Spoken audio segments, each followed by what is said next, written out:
di sini saya Amelia Laida Balkis dengan NIM 21402020 akan memenuhi tugas UTS pengantar bisnis yang memberikan tanggapan tentang judul resesi 2023 dan krisis 2008. Yang pertama yaitu resesi adalah kondisi di mana perekonomian di dunia memburuk dan stop tumbuh. Resesi diperkirakan akan terjadi di tahun 2023. Ada banyak fakta yang menyebabkan resesi, diantaranya yang pertama yaitu guncangan ekonomi yang tiba-tiba seperti COVID kemarin, yang kedua yaitu bencana alam yang bikin usaha pada tutup, yang ketiga utang yang memberatkan atau kenaikan harga-harga barang, yang keempat deflasi atau penurunan harga. Resesi ini sangat berpengaruh bagi negara-negara maju, terutama negara yang menggunakan energi, contohnya Amerika Serikat. Nah, Amerika Serikat ini menghasilkan energi. Pada kasus ini krisis di Amerika Serikat bakalan lama. Apa yang akan terjadi jika resesi benar-benar terjadi? Orang-orang yang bekerja di perusahaan, mereka akan terancam di PHK. Untuk memenuhi kebutuhan kehidupan mereka, bahkan rela untuk meminjam uang walaupun suku bunga tinggi. Kalian bisa bayangkan jika orang tersebut tidak memiliki tabungan, dapat dipastikan dia akan kontang-lantung. Apakah hal ini akan terjadi di Indonesia? Jawabannya hal itu mungkin bisa terjadi di Indonesia. Namun keadaannya bakal berbeda karena di Indonesia memiliki fondasi perekonomian yang lebih baik. Pak Jokowi menaikkan pajak pada 2 tahun yang lalu. Pada saat itu mungkin orang-orang akan berpikir kurang baik atau yang dinaikkan, tapi kenyataannya justru sebaliknya. Pajak tersebut justru dijadikan strategis Indonesia untuk memperbaiki APBN. Jika APBN naik, otomatis supply untuk masuk juga bagus, sehingga sampai detik ini di Indo masih mampu untuk mensubsidi masyarakatnya.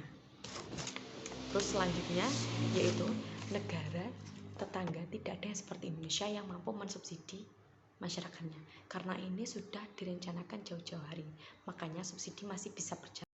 Kita belum tahu apakah resesi 2023 bakalan menyerang Indonesia. Tidak ada salahnya jika kita waspada. Alhamdulillah jika tidak ada. Namun hal tersebut jika benar-benar terjadi, kita harus mengantisipasinya dengan cara yang pertama yaitu menyiapkan dana darurat untuk memenuhi kebutuhan kita untuk 3-6 bulan ke depan. Berhemat, membeli seperlunya, mencari pendapatan sampingan, investasi dan nabung deposito, reksadana pasar uang, reksadana pendapatan tetap, atau obligasi negara retail. Nah, ada 3 kalangan dalam masyarakat yang bisa dikategorikan. Yang pertama yaitu kalangan bawah, yang kedua kalangan menengah, yang ketiga kalangan atas. Semua kalangan pasti akan merasakan resesi, tapi biasanya kategori atas mereka lebih merasakan dampaknya. Strategi sebagian dari mereka banyak yang bekerja di bidang industri yang mengharuskan mengikuti ekonomi global dan perputaran uang. Lalu bagaimana dengan yang bawah? Kalangan bawah sebagai besar dari mereka pasti memiliki lahan. Mereka terbiasa mendapatkan lahan untuk sehari-hari, sehingga resesi tidak begitu membuatnya sulit. Karena pernah buat pandemi yang kemarin, mereka berhasil mengatasinya. Dapat dipastikan kondisi 2023 tidak jauh beda. Beberapa hal yang dapat kita sikapi jika terjadi resesi.